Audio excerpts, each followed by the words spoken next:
अभी अभी होटल से जाके खाना दे के आया हूँ मैं घर पे। सुबह 7 बजे से बैठा हूँ यहाँ पे। सुबह 7 बजे से खड़े भैया यहाँ पे खाने के लिए बच्चों को लिए वो नहीं है। दे दो भैया, दे दो प्लीज, दे दो भैया। बहुत सुबह से खड़ी हूँ मैं। कितने बजे आ गए थे आज? सुबह आ गया था मैं यहाँ पे 6 बजे। बड़ी मुश्किल से बहुत मेहनत करने पे तब सिलेंडर मिला है। बच्चों को रोटी तक ना पल्ले पड़ रही। भाई साहब छोटे छोटे बच्चे यहाँ देख रहे हो, भूखे पीछे पीछे घूम रहे हैं। 4 घंटे से बैठा रखा है यहाँ पे बेटा साइकिल ले। ये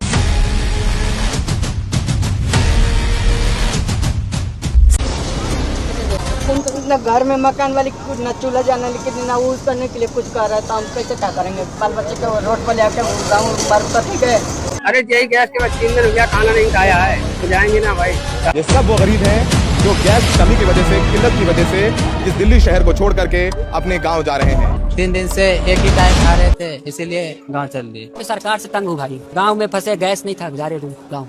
तो मोदी जी कहते रहे कि पंडित नेहरू सुबह 9 बजे चाय पीते समय, पंडित नेहरू सुबह 10 बजे मशरूम के लिए फोन करने से पहले, नेहरू जी, दोपहर 1 बजे नहाने से पहले, पंडित नेहरू जी, दोपहर 2:30 बजे खाना खाते समय, पंडित नेहरू, दोपहर 3 बजे खाना खाने के बाद, नेहरू जी, शाम 7:30 बजे। नेहरू जी कहते थे कि उत्तर कोरिया और दक्षिण कोरिया में लड़ाई चल रही है, इसीलिए इंडिया में महंगाई बढ़ रही है। लाल किले से 15 अगस्त को एक बार कह रहे हैं पंडित जी कि उत्तर कोरिया और दक्षिण कोरिया में लड़ाई चल रही है, इसलिए भारत में महंगाई बढ़ रही है। अब उत्तर कोरिया दक्षिण कोरिया कहां है और यहां पर महंगाई बढ़ने की बात नेहरू जी कह रहे थे। फिर कुछ साल बाद मोदी जी खुद नेहरू जी की कॉपी करने लगे। मैं अपने रांडी रोने शुरू करता हूं। इस समय पश्चिमी एशिया के हालत चिंताजनक है। भारत के सामने भी इस युद्ध ने अप्रत्याशित चुनौतियां खड़ी कर दी। मतलब प्रॉब्लम हमारे देश में भी हो रहा है। बट मोदी जी तो कुछ दिन पहले बोल रहा था कि यार कांग्रेस वाले अफवाह फैलाना चाहती है। साथियों, आजकल बहुत चर्चा एलपीजी को लेकर हो रही है। कुछ लोग हैं जो पैनिक क्रिएट करने का प्रयास कर रहे हैं। तो आप देखते हैं क्या सच में इंडिया में एलपीजी की शॉर्टेज है, या एलपीजी को मार्केट में ना पहुंचा के इंडियन गवर्नमेंट जानबूझ के प्राइस हाइक करना चाहती है अपने फायदे के लिए। बाकी वीडियो में आगे बढ़ते हैं, और वीडियो में आगे बढ़ने से पहले मैं ये बता देना चाहता हूँ कि आज है 5 तारीख। आज तक जो भी घटना घटी है, जो भी चीजें हुआ है, उसकी बेसिस पे बात करता हूँ। क्या पता कल जाके सब कुछ एकदम ठीक हो जाए, सब कुछ और ज्यादा बिगड़ जाए, कुछ भी हो सकता है। डोनाल्ड ट्रंप की कोई विश्वास नहीं है। सुबह कुछ और बोलता है, शाम को कुछ और करता है। सो कल जाके सब कुछ ठीक भी हो सकता है, सब कुछ और ज्यादा बिगड़ भी सकता है। सो आज 5 तारीख के हिसाब से जो भी घटा है, जो भी चीजें हुआ है, उसकी बेसिस के ऊपर ये वीडियो है। बाद में कोई ये मत बोलना देख सब कुछ सही हो गया, देख और सब कुछ और ज्यादा बिगड़ गया, ये मत बोलना भाई। देखो, इंडियन गवर्नमेंट इंडियन लोगों की कितना भला चाहता है वो बोलने की कोई जरूरत नहीं है। अगर आप कोई नेताओं के अनभक्त या चमचे नहीं हो तो आपको जरूर पता होगा कितना भला चाहता है और कितना नहीं चाहता है। सो अगर मैं आपको बोलूं कि इंडियन गवर्नमेंट जानबूझ के एलपीजी, ऑयल, इन सारी चीजों की प्राइस हाइक करना चाहती है ईरान इजराइल वॉर को आगे रख के, कुछ भी मुझे पता है कि आप लोग विश्वास नहीं करोगे, तो मैं छोटी सी वीडियो पहले अटैच कर देता हूँ। दोस्तों, आप लोग देखिए, आज हम लोगों को कई दिन हो गए, गाड़ी अभी तक खाली नहीं हुई है। जब हम लोगों की गाड़ी खाली नहीं होगी एलपीजी की, तो फिर कहाँ बाटला मिलेगा? अंदर पता किए तो बता रहे हैं कि ऊपर से आदेश है गाड़ी थोड़ा थोड़ा करके खाली करने का, तो इसीलिए गाड़ी खाली नहीं हो रही है। दोस्तों, ना तो डीजल खत्म हो रहा है, ना तो गैस खत्म हो रहा है। ये वीडियो लास्ट तक देखिए। ये जो सरकार है ये लोगों को बना रही है पागल। पीछे वीडियो चल रही है, गैस के टैंकर भरे खड़े हैं। हमारे साथी ड्राइवर ने हमारी वीडियो बना के हमें भेजा है। 10-10 दिन हो गए इनको, गैस टैंकर भरे खड़े हैं, इनको खाली नहीं करवा रहे। बोल रहे हैं कि भी स्टॉक है अपने पास। अरे जब तुम्हारे पास स्टॉक है तो जनता के पास दे दो। आज हम लोग एलपीजी ट्रक ड्राइवरों का कहना है कि जैसे पहले एलपीजी आता था उसी हिसाब से आ रहा है, बट जो एलपीजी ट्रक से खाली होकर मार्केट के लिए चला जाता था वो अब नहीं हो रहा है। ट्रक में ही एलपीजी पड़ा है। अगर मालिक या मैनेजर जो भी बोलो उन्हें पूछता है तो वो बोलता है कि ऊपर से ऑर्डर है, इसीलिए ट्रक खाली नहीं किया जा रहा है। अंदर पता किए तो बता रहे हैं कि ऊपर से आदेश है गाड़ी थोड़ा थोड़ा करके खाली। यहाँ पे बहुत बड़ी सवाल खड़ा करती है कि क्या जानबूझ के एलपीजी शॉर्टेज किया जा रहा है ऐसी मार्केट में ना पहुंचा के, ताकि गवर्नमेंट ईरान इजराइल वार की बहाना देके प्राइस को हाइक कर सके। ऊपर से आप ये भी देखोगे कि बीजेपी की तमाम बड़े नेताओं ने, जो हमारी ऑयल मिनिस्टर है, उन लोगों ने भी बोला है कि कोई शॉर्टेज नहीं है। तो यहाँ पे एक ही सवाल खड़ा करती है कि क्या जानबूझ के शॉर्टेज किया जा रहा है। देखो, इसके अलावा मेरे पास कोई खास प्रूफ तो है नहीं कि मैं बताऊँ देखो जानबूझ के शॉर्टेज किया जा रहा है। बट जो एलपीजी की ड्राइवर है, एटलीस्ट थोड़ी बहुत उनके बात मान भी सकते हैं हम लोग, क्योंकि वो ड्राइव करके लेके आ रहा है, उनको अपनी ट्रक भी संभालना पड़ता है, कुछ ड्राइवरों को तो अपनी जिंदगी ट्रक में गुजरना पड़ता है, दिन हो या रात, तो एटलीस्ट उनकी बात थोड़ी बहुत भी सच हो सकती है, इतना भी झूठ नहीं हो सकता।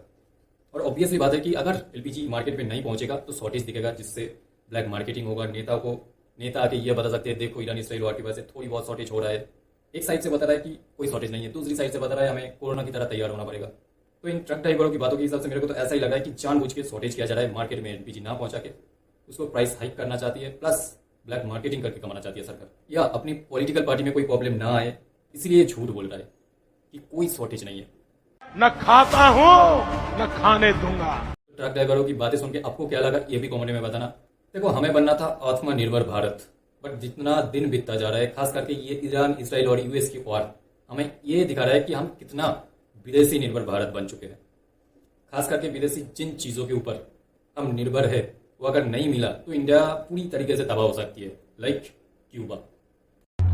So this is Cuba and there is no electricity anywhere because there's no oil, there's no energy and this वैसा ही सीन इंडिया की भी हो सकती है अगर वो चीज हमें नहीं मिला। एक समय था जब भारत सबसे समान दूरी बनाकर रखने में गर्व करता था, जैसे कि अटल बिहारी वाजपेयी जी, है ना। आज जितना मोदी जी डोनाल्ड ट्रंप के आगे जाके झुके और पिछले जितने प्रधानमंत्री थे वो कभी नहीं झुके भाई। अटल बिहारी वाजपेयी जी भी बोलते थे कि पहले देश की इज्जत, बाद में बाहर देश से दोस्ती, बट ये पहले दोस्ती बाद में इज्जत। Ladies and gentlemen, I present to you my friend, a friend of India, a great American president, Mr. Donald Trump.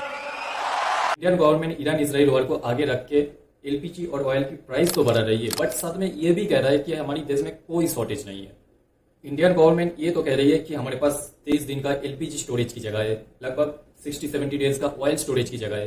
But एक चीज है जो तुम्हें नहीं कह रहा है, और वो है कि पहले नेता लोग, जितने भी रिचेस्ट फैमिली है, बिजनेसमैन है, पहले वो अपनी फैमिली के लिए ऑयल, एलपीजी, ये सारी चीज बचाएगा, बाद में आके तुम्हें देगा।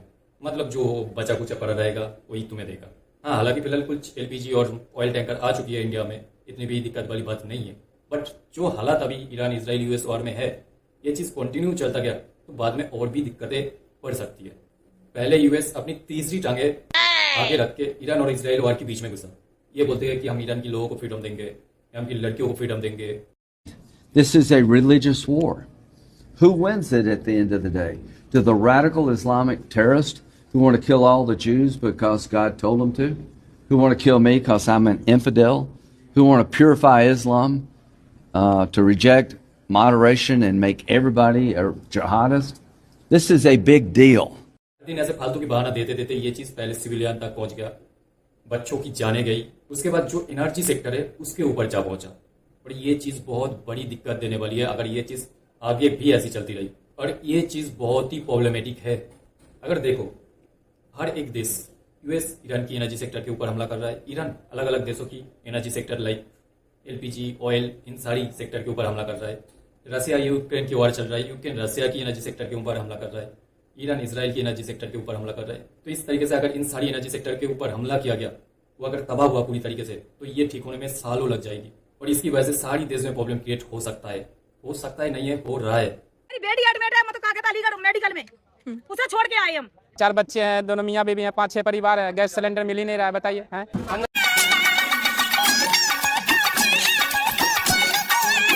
अभी तो गैस बस माइंड में यही चला जा रहा है। खाने में दिक्कत हो रही है, खाना नहीं मिलेगा तो हम लोग पढ़ेंगे कैसे? यहाँ पे एक जगह गैस इधर हाट की साइड में मिल रहा है, वहाँ 300 रुपये 320 रुपये केजी भर रहे हैं, बताइए।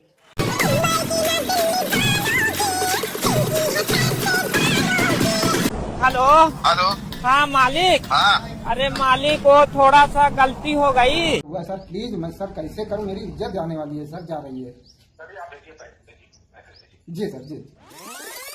सुबह 7 बजे से हम यहाँ पर बैठे हैं बिगर खाए पिए, और अभी तक हो रहा था कि 10 बजे आएगी, 12 बजे आएगी, फिर 4 बजे आएगी। अंत में जो है अभी आधे घंटे पहले पता चला कि आज गाड़ी नहीं आएगी। अब हम निराश हो करके कल तक के लिए सिलेंडर मतलब जो है लाइन लगाए हुए हैं कि हो सकता है कल आ जाए। केवल आशा ही की जा सकती है और उम्मीद नहीं है कि मतलब कल आ जाए। अच्छा, घर में शादी है, कल बिटिया की शादी होनी है, हलवाई आ गया है, तो ऐसे में क्या दिक्कत, कितनी दिक्कत आ रही है? बहुत बड़ी दिक्कत है, इज्जत का सवाल है। झूठ है, अफवाह है। भ्रामक सोच, ये गलत सोच है। कोरोना के टाइम पे भी ये लोगों ने यही किया।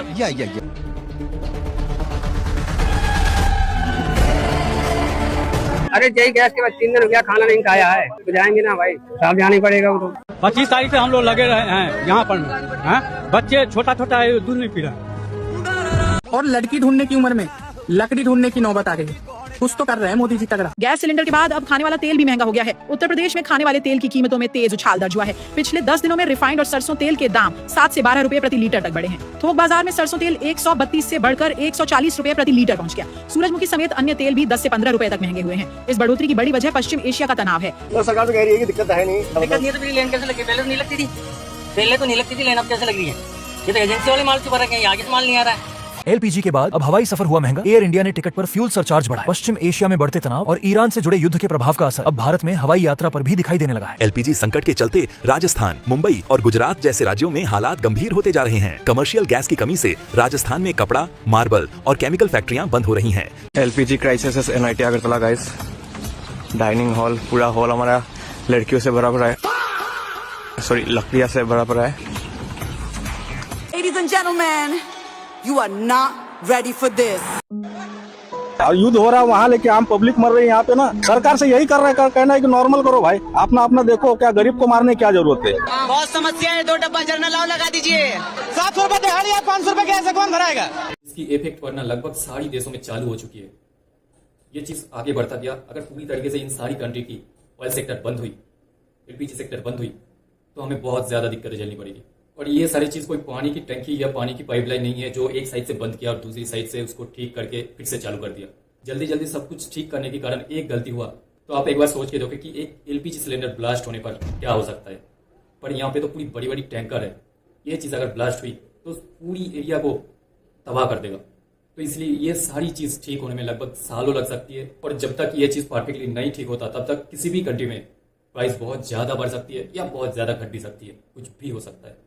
ईरान इजराइल में यूएस की टांग अड़ाने का 2 ही मतलब है। एक, यूएस उस स्टेट ऑफ हॉर्मोज और ईरान की ऑयल चाहता है। दूसरी, ईरान की जो प्रेसिडेंट होगा वो यूएस की इशारों में नाचेगा। और इंडिया में भी एक है जो उनकी इशारों में नाचते गाते हैं, हर बात पे उनके आगे झुक जाता है।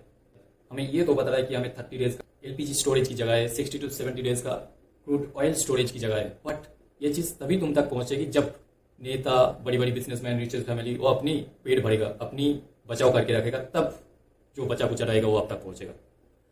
क्योंकि तुम देख ही सकते हो, चाहे वो कांग्रेस वाले हो, चाहे वो बीजेपी वाले हो, हर एक इंसान petrol pump, LPG gas office के बाहर लाइन लगा रहा है। भाई तुम्हारी नेता तो बोल रहा है कि कोई शॉर्टेज नहीं है, तो फिर क्यों जा रहे हो भाई? अपनी नेताओं की बात सुनो, क्योंकि इन लोगों को भी पता है कि नेता है बहुत बड़ी लावड़े हो। देखो ईरान कोई जंग तो नहीं चाहता, बट कोई है पीठ पीछे जो उसे जबरदस्ती जंग में खींचना चाहती है। और पीछे से अटैक करने वाली वो कंट्री दूसरी देशों को भी ईरान के खिलाफ भेजनी चाहती है। अगर ईरान कोई जंग नहीं चाहता, सीज फायर करना चाहता है, तब भी कोई है जो सीज फायर होने नहीं देगा, ये जंग कंटिन्यू रखेगा। अगर इन केस बाद में जाके कोई सीज फायर हो भी जाता है, बट वो पीठ पीछे वार करने वाला कंट्री दोबारा से अटैक करेगा उस कंट्री के ऊपर, जिसकी वजह से सीज फायर होना मुश्किल में पड़ जाएगा। जैसे ये सऊदी अरब की ऑयल रिफाइनर के ऊपर हमला हो या यूके की साइप्रस बेस के ऊपर हमला हो, पहले तो ये रचा गया कि ईरान ने उसके ऊपर हमला किया, जिसकी वजह से यूएस, यूके और बाकी बहुत सारी कंट्री को ईरान के खिलाफ कर दिया गया। बट बाद में जब ईरान दावा किया कि ये हमला हम लोगों ने नहीं किया, इन्वेस्टिगेशन हुआ, तब पता चला कि जो हमला हुई थी, जो ड्रोन अटैक हुई थी, जो मिसाइल सऊदी अरब की ऑयल सेक्टर के ऊपर गिरी थी, वो ईरान की तरफ से आया ही नहीं। तो यहां से साफ साफ पता चल जाता है कि वो पीठ पीछे वार करने वाला कंट्री चाहता है कि ये जंग कंटिन्यू रहे। और किसी दिन अगर यूएस के साथ ईरान की सीज फायर हो भी जाता है, तब भी ये वार कंटिन्यू रखने के लिए वो पीठ पीछे वार करने वाला कंट्री अटैक करेगा किसी एक कंट्री के ऊपर, जिसकी इंजाम लगा देगा ईरान के ऊपर। स्टेट ऑफ हॉर्मुज से इंडियन शिप को पास करवाने के लिए एस जयशंकर की घटिया फॉरेन पॉलिसी तो काम नहीं करा, बट इंडिया के लोग ईरान के लिए जो प्यार दिखाया था, जो आवाज उनके लिए उठाया था, वही चीज इंडियन शिप को स्टेट ऑफ हॉर्मुज से पास करवाने के लिए काम आ गया। We have seen some vessels are passing by with the Indian flags from there. Yes. Will you make some special concessions for India, and how do you look at Indian position on this, sir? Actually, what I saw here from Indian, I can say the majority heart of Indians people are with Iran. They condemned the operation. they follow justice and they don't want war. Even I can say they are against the war.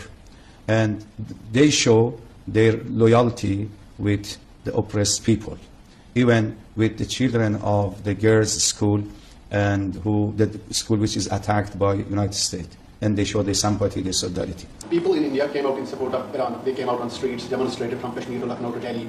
How do you see this response from Indian people towards Iran? Actually, it was amazing. I was shocked by such emotion, such feeling from our brothers and sisters in India.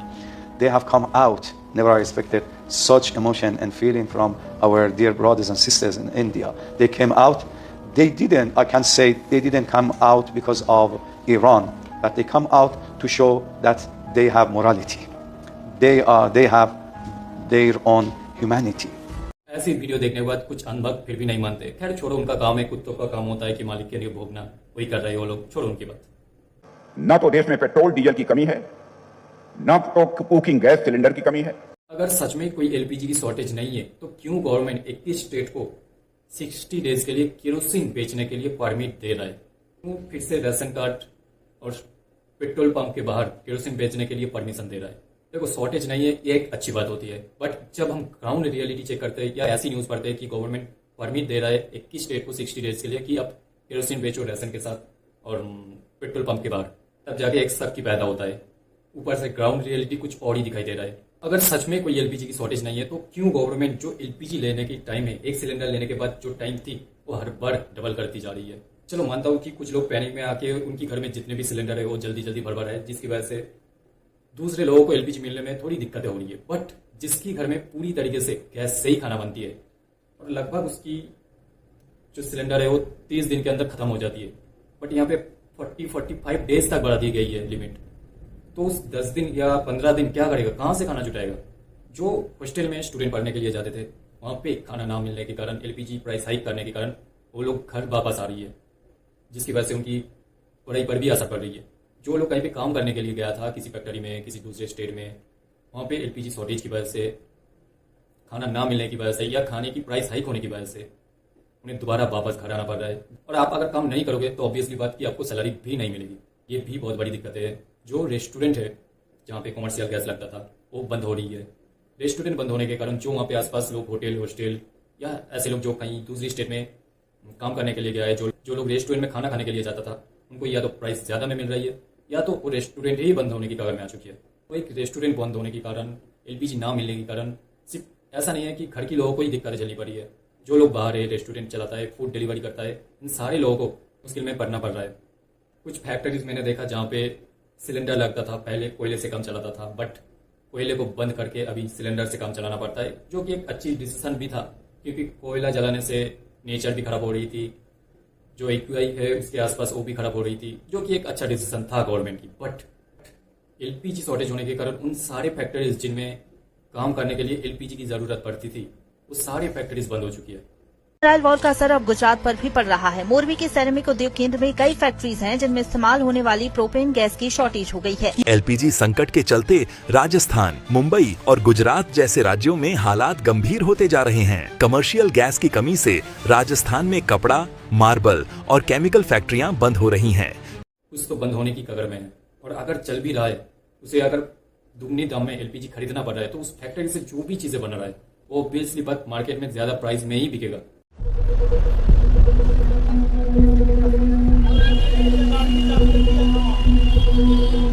युद्ध की वजह से जो इस समय Israel और Iran America का जो जंग चल रहा है उसमें एक तरह से पूरी दुनिया पे असर पड़ रहा है। खासकर हम लोग इंडिया से हैं, हम लोग प्रयागराज से हैं, तो हमारे घर में भी असर पड़ रहा है, हमारे दैनिक जीवन में भी असर पड़ रहा है। पानी की बोतल में भी काफी थोड़ी सी महंगाई आ चुकी है, गैस सिलेंडर, पेट्रोल, तो हम लोग को भविष्य का डर लग रहा है। यहाँ पे कुछ चीजें है लाइक जो भी फूड प्राइस है उनके प्राइस हाइक हो रहा है, जो भी रेस्टोरेंट में खाना वगैरह बनता है उनकी प्राइस हाइक हो रहा है, ऑनलाइन ऑर्डर जो होती है जेप्टो, स्विगी, ब्लिंकिट, इनकी प्राइस हाइक हो रहा है, मिल्क प्रोडक्ट, घी वगैरह एटसेट्रा, मिल्क से जितने भी प्रोडक्ट बनती थी उनकी प्राइस हो रहा है, कुकिंग ऑयल की प्राइस हाइक हो चुका है, गैस सिलेंडर के बाद अब खाने वाला तेल भी महंगा हो गया है। उत्तर प्रदेश में खाने वाले तेल की कीमतों में तेज उछाल दर्ज हुआ है। पिछले 10 दिनों में रिफाइंड और सरसों तेल के दाम 7 से 12 रुपए प्रति लीटर तक बढ़े हैं। थोक बाजार में सरसों तेल 132 से बढ़कर 140 रुपए प्रति लीटर पहुंच गया। सूरजमुखी समेत अन्य तेल भी 10 से 15 रुपए तक महंगे हुए हैं। इस बढ़ोतरी की बड़ी वजह पश्चिम एशिया का तनाव है। आप एक बात शायद नोटिस करे होंगे कि जब भी कोई चीज की प्राइस बढ़ता है, लाइक अब पेट्रोल की प्राइस ही मान लो कि मानो गवर्नमेंट ये बोल रहा है कि ये वाली दिक्कतें चल रही है, इसलिए हमें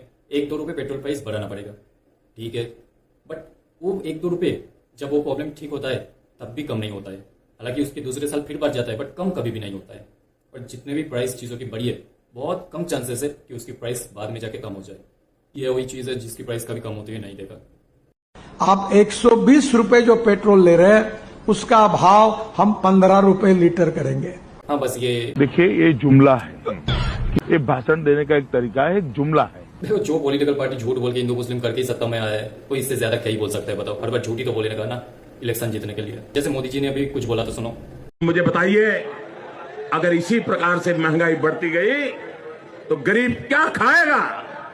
और भाइयों बहनों, आज प्रधानमंत्री यहाँ आए थे, लेकिन प्रधानमंत्री महंगाई का मां बोलने के लिए तैयार नहीं है। महंगाई का मां बोलने के लिए तैयार नहीं है। इनका अहंकार इतना है, महंगाई के लिए एक शब्द बोलने को तैयार नहीं है। मरो तो मरो, आपका नसीब।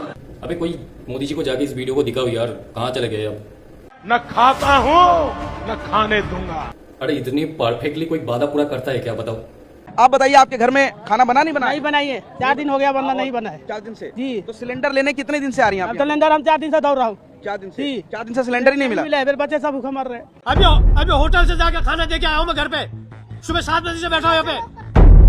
बेटी एडमिट है, मतलब कागज अलीगढ़ मेडिकल में, उसे छोड़ के आए हम। 4 बच्चे हैं, दोनों मियाँ बीवी हैं, 5-6 परिवार है। गैस सिलेंडर मिल ही नहीं रहा है, बताइए। क्या रेट मिल रहा है? अभी तो 2000 छोटा वाला का है और 3000 बड़ा मांग रहा है। परिवार चलाने में बहुत प्रॉब्लम हो रही है। बाजार में दादर की ठोकरें खाने पड़ रहे हैं सिलेंडर के लिए। तो फोन किया सिलेंडर चाहिए बोल के, उसने बोला अभी तक सिलेंडर मिल नहीं रहा। सिलेंडर में अभी मिलने में दिक्कतें हो रही है, आराम से मिल रहा है? अभी कोई नहीं मिल रही है, सिलेंडर नहीं आ रही है। अरे यही गैस के बाद 3 दिन हो गया, खाना नहीं खाया है, तो जाएंगे ना भाई। 25 तारीख से हम लोग लगे रहे हैं यहाँ पर।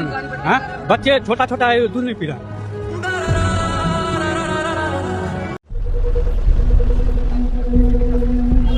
चाहे वो खाने का सामान हो चाहे पीने का सामान, लेकिन अब पानी के लिए मोहताज होगा आदमी। जो आदमी गर्मी में अगर साफ पानी, पैकेट वाला पानी, बिस्लरी या कोई भी पानी ले रहा है, अब सिर्फ सेहत के लिए कि हमारा सेहत खराब ना हो, तब तो सेहत और खराब होगी। मतलब बताओ यार, इतनी परफेक्टली वादा पूरा किया है तुम्हारी, और तुम बोलते हो कि कोई काम नहीं करता, हमेशा झूठ बोलता है। इतनी परफेक्टली आज तक कोई वादा नहीं पूरा किया। कोई भी पीएम इतनी परफेक्टली वादा पूरा नहीं किया। ड्यूटी नहीं जा पाएंगे तो गैस के लिए क्या खिलाएंगे बच्चों को? अब वो कोरियर हो रही है, कितनी दिक्कत आ रही है बताइए। 1 हफ्ते से दौड़ रहे हैं, गैस नहीं मिल रही है। क्या खिलाएंगे बच्चों को? क्या आदमी कमाएंगे? ड्यूटी करेंगे, गैस बनवाएंगे, 7000 का सिलेंडर है, क्या करेगा आदमी? अरे गरीब के घर में चूल्हा नहीं जलता है, बच्चा रात रात रोता है, माँ आंसू पी के सोती है, और देश के नेताओं को गरीब की परवाह तक नहीं है। और तुम साले एलपीजी कर रहे हो, 900 रुपए नहीं दे सकते एलपीजी का? आप क्या कहना चाह रहे हैं कि आप इतने गरीब हैं कि आप 900 रुपए नहीं दे सकते सिलेंडर के लिए? हाँ, यही बात मैं बोल रहा था। साले तुम 900 रुपए नहीं दे सकते गवर्नमेंट को। गवर्नमेंट तुम्हारे लिए कितना सोच रहा है बताओ, और तुम 900 रुपए नहीं दे सकते। हालांकि अभी कुछ लोग 7000 रुपए भी मांग रहा है, ऐसी बात नहीं है। ये यहाँ पे 7000 रुपए का कनेक्शन दे रहे हैं, वो भी सिंगल सिलेंडर का, और ये यहाँ की ऑनर है, कह रही है सरकार ने बंद किया हुआ है। क्या ब्लैक से 3000 रुपए का दे रहा है सिलेंडर? उल्टा गाली भी दे रहा है। सुनो, 1500 रुपया दे रहे हैं, उसके बावजूद भी सिलेंडर भी नहीं मिल रहा है। न लकड़ी है ना ही कुछ है, कहाँ से खाना बनाएगा? दिमाग खराब किया। मैं कह रहा अच्छा दिन आ रहा है, अच्छा दिन झाट आ रहा है। सरकार क्या बोला तूने? नरेंद्र मोदी के तो घर परिवार नहीं है, वो तो रंडवा है। हाँ, गरीबों के लिए है वो। आप क्या कहना चाह रहे हैं कि एलपीजी आम गरीब इस्तेमाल करता है? हाँ, यही तो मैं बोलना चाहता हूँ। तुम साले गरीब, तुम्हारे लिए सिलेंडर थोड़ी है। गरीबों, ये गरीब इनकी। बाकी मिलते हैं दूसरी एक वीडियो में, तब तक के लिए बाय बाय।